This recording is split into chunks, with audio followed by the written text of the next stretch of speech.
मुंबई आणि पुण्यातील 10 मोठ्या बातम्या पाहूयात। मुंबई पालिकेची प्रभाग रचना 6 ऑक्टोबरला जाहीर होणार। निवडणूक प्रक्रियेला वेग। 1 जुलैपर्यंतची मतदार यादी ग्राह्य धरली जाणार।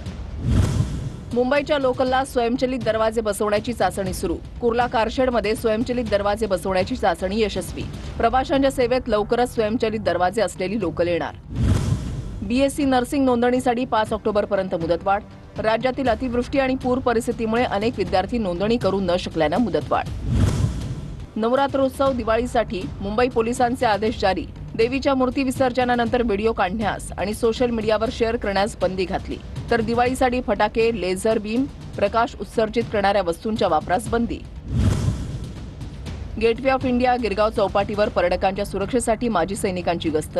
पर्यटन विभागाकडून पर्यटक सुरक्षा बल उपक्रम। मुंबई पालिकेने राबवलेल्या स्वच्छता मोहिमेमध्ये 25.25 मेट्रिक टन कचऱ्याचं संकलन। 735 कामगारांनी 73 यंत्रांच्या साह्याने मोहीम राबवली। पुण्यातील काशीबाई नवले हॉस्पिटलमधील कर्मचाऱ्यांनी हॉस्पिटल प्रशासनाच्या विरोधात संप पुकारला। पगारासह इतर मागण्यांसाठी गेल्या 6 दिवसांपासून कर्मचाऱ्यांचं आंदोलन। अतिवृष्टी काळामध्ये एसटीच्या आगारातील आगार व्यवस्थापक कर्तव्यावर गैरहजर। महामंडळाच्या 251 पैकी 34 आगारातील गैरहजर असलेल्यांवर कारवाई करण्यात येणार। पुण्यातील हडपसर, खडकी आणि पुणे स्टेशनवरून दिवाळी स्पेशल ट्रेन धावणार। नागरिकांची होणारी गर्दी लक्षात घेता निर्णय।